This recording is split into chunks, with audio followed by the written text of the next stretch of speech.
श्रीबृहस्पतिस्तोत्रम्।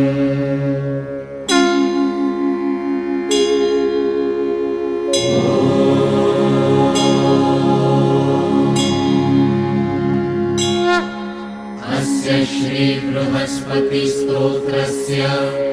कृत्समदर्शिः अनुष्टुप् छन्दः। बृहस्पतिर्देवता बृहस्पतिप्रीत्यर्थम् जपे विनियोगः।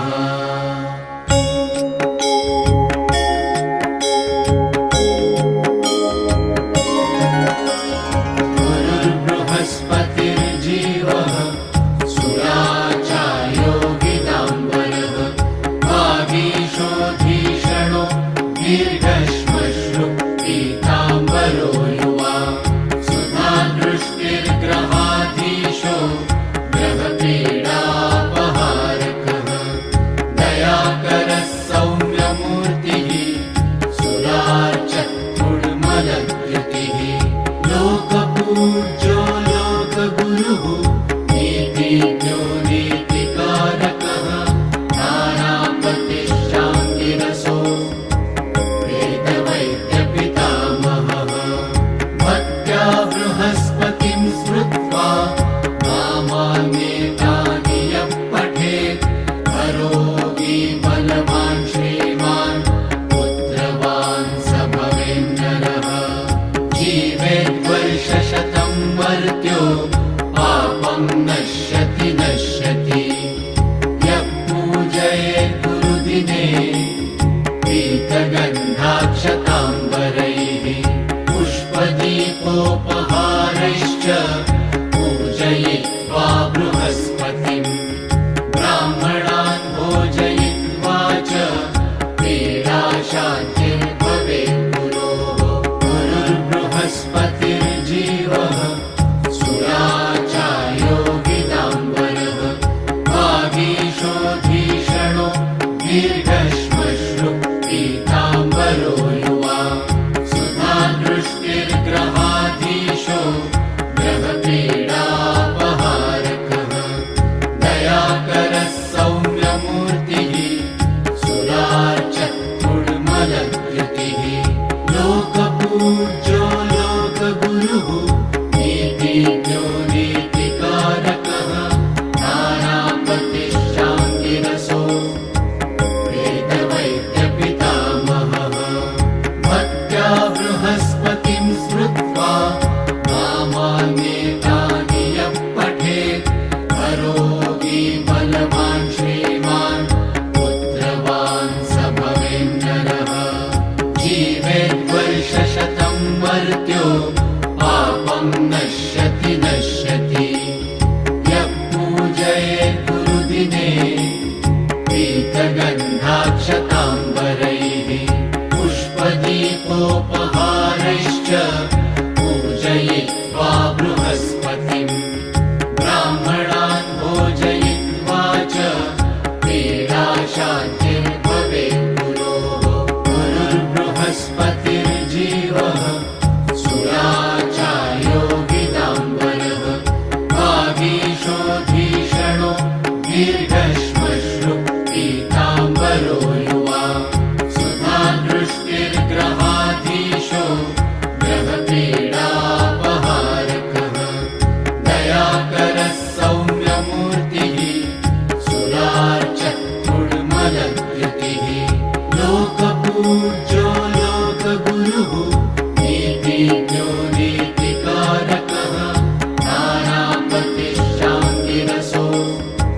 वेदवैद्यपितामहः भक्त्या बृहस्पतिं स्मृत्वा नामान्येतानि यः पठेत् करोति बलवान् श्रीमान् पुत्रवान् स भवेन्नरः जीवेद्वर्षशतं मर्त्यो पापं नश्यति नश्यति यः पूजयेत् गुरुदिने पीतगन्धाक्षताम्बरैः पुष्पदीपोपहारैश्च पूजयित्वा बृहस्पतिम् ब्राह्मणान् भोजयित्वा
गन्धाक्षताम्बरैः पुष्पदीपोपहारैश्च पूजयित्वा बृहस्पतिम् ब्राह्मणान् भोजयित्वा च पीडाशान्तिर्भवेत् गुरोः गुरुर्बृहस्पतिर्जीवः सुराचार्यो गिदाम्बरः वागीशोऽधीषणो दीर्घश्मश्रु पीताम्बरो युवा सुधादृष्टिर्ग्रहाधीशो ग्रहपीडापहारकः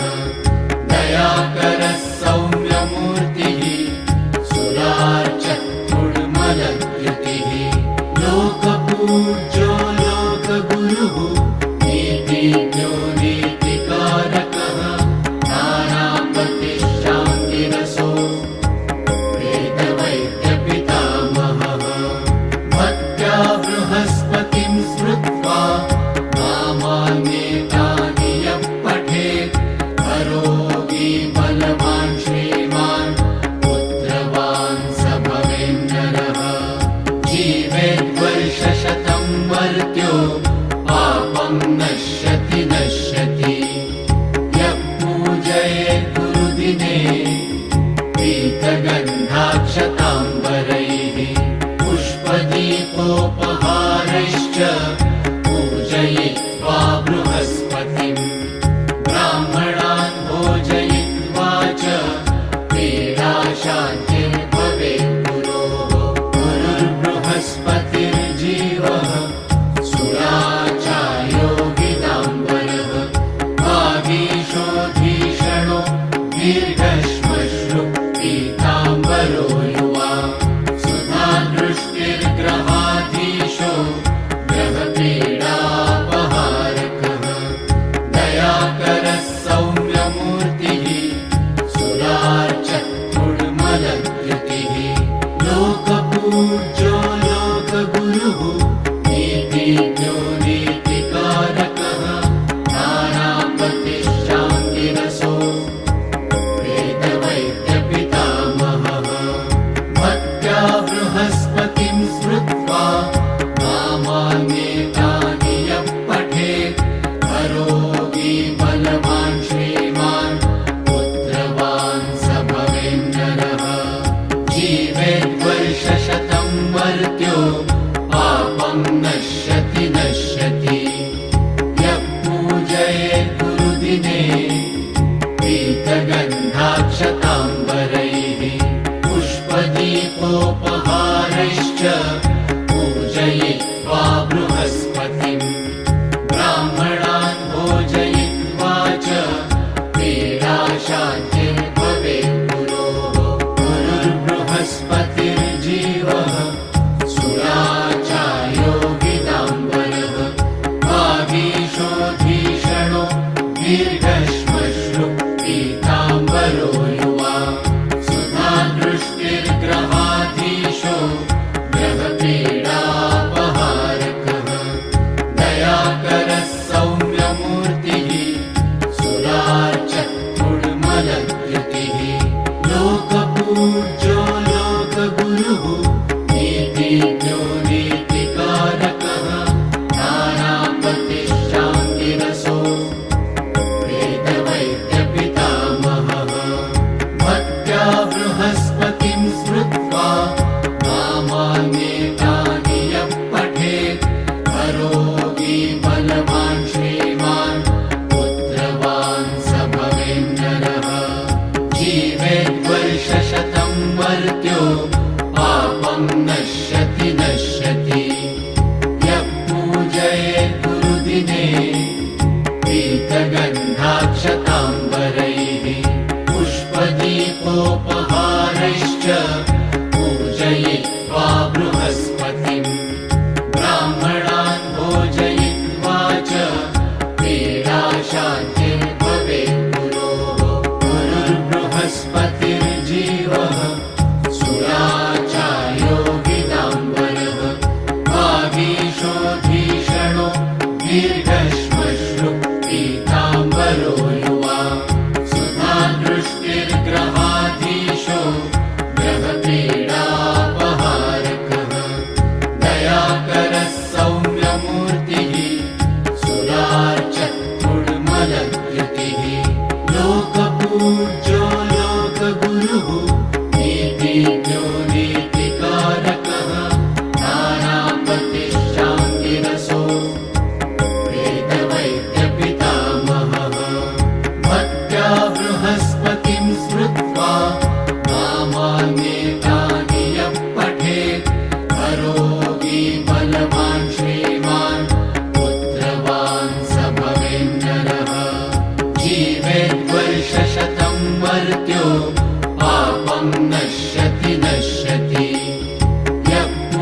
गन्धाक्षताम्बरैः पुष्पदीपोपहारैश्च पूजयित्वा बृहस्पतिम् ब्राह्मणान् भोजयित्वा च पीडाशान्तिर्भवेत् गुरोः गुरुर्बृहस्पतिर्जीवः सुराचार्यो गिदाम्बरः वागीशोऽधीषणो दीर्घश्मश्रु पीताम्बरो युवा सुधादृष्टिर्ग्रहाधीशो ग्रहपीडापहारकः दयाकरः सौम्यमूर्तिः सुरार्चत्रुर्मलद्युतिः लोकपूज्यो लोकगुरुः नीतिज्ञो नीतिकारकः नानापतिश्चाङ्गिरसो वेदवैद्यपितामहः भक्त्या बृहस्पतिं स्मृत्वा नामान्येतानि यः पठेत् करोति बलवान् श्रीमान् पुत्रवान् स भवेन्नरः जीवेद्वर्षशतं मर्त्यो पापं नश्यति नश्यति यः पूजयेत् गुरुदिने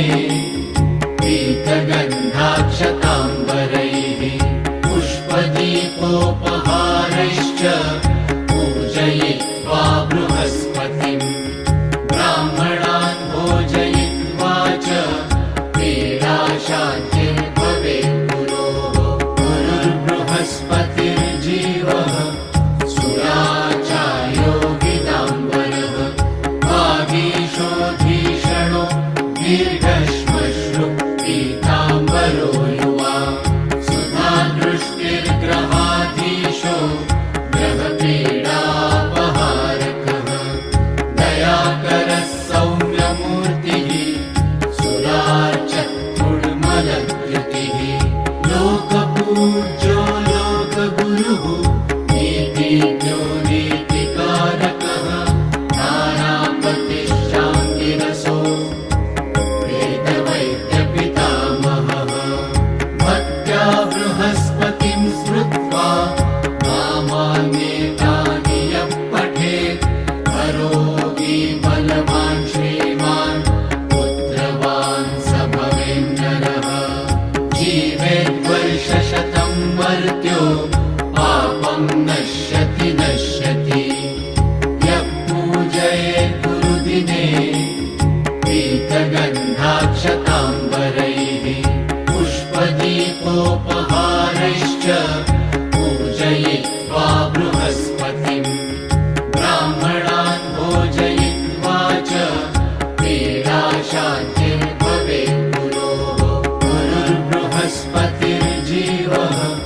सुराचार्यो गिदाम्बरः वागीशोऽधीषणो दीर्घश्मश्रु पीताम्बरो युवा सुधादृष्टिर्ग्रहाधीशो ग्रहपीडापहारकः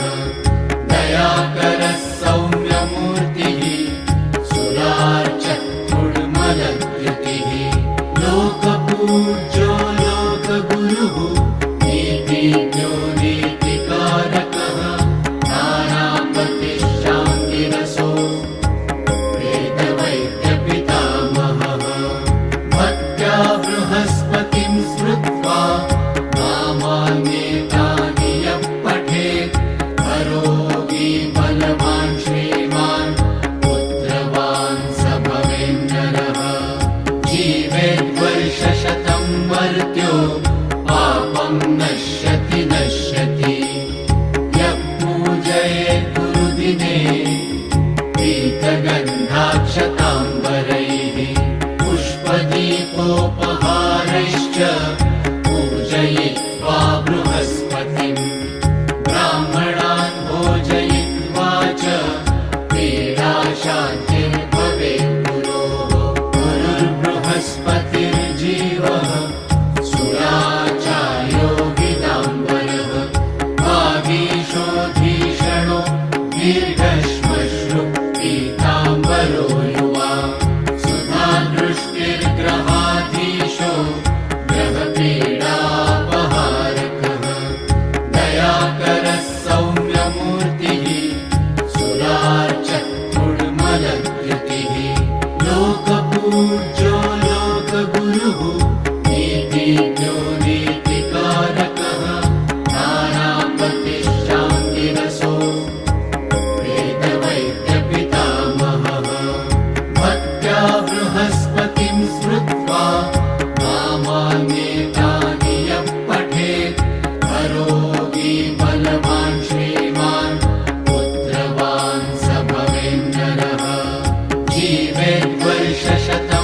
मर्त्यो पापं नश्यति नश्यति यः पूजयेत् गुरुदिने पीतगन्धाक्षताम्बरैः पुष्पदीपोपहारैश्च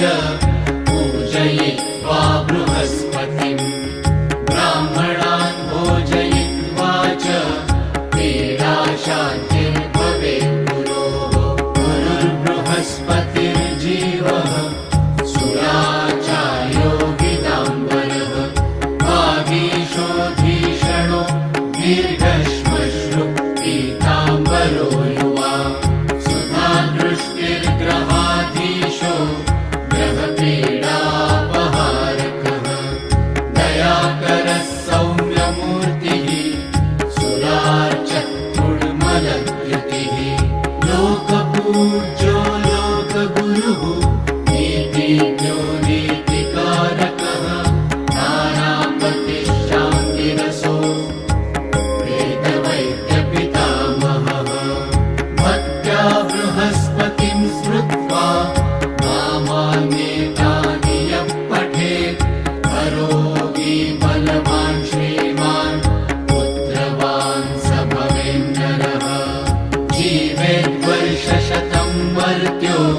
पापं नश्यति नश्यति यः पूजयेत् गुरुदिने पीतगन्धाक्षताम्बरैः पुष्पदीपोपहारैश्च पूजयित्वा बृहस्पतिम् ब्राह्मणान् भोजयित्वा च पीडाशान्तिर्भवेत् गुरोः गुरुर्बृहस्पतिर्जीवः सुराचार्यो गिदाम्बरः वागीशोऽधीषणो दीर्घश्मश्रु पीताम्बरो युवा सुधादृष्टिर्ग्रहाधीशो ग्रहपीडापहारकः दयाकरः सौम्यमूर्तिः सुरार्चत्कुड्मलद्युतिः लोकपूज्यो लोकगुरुः नीतिज्ञो नीतिकारकः नानापतिश्चाङ्गिरसो वेदवैद्यपितामहः भक्त्या बृहस्पतिं स्मृत्वा नामान्येतानि यः पठेत् करोति बलवान् श्रीमान् पुत्रवान् स भवेन्नरः जीवेद्वर्षशतं मर्त्यो पापं नश्यति नश्यति यः पूजयेत् गुरुदिने पीतगन्धाक्षताम्बरैः पुष्पदीपोपहारैश्च पूजयित्वा बृहस्पतिम् ब्राह्मणान् भोजयित्वा च पीडाशान्तिर्भवेत् गुरोः इति श्रीस्कन्दपुराणे बृहस्पतिस्तोत्रम् सम्पूर्णम्।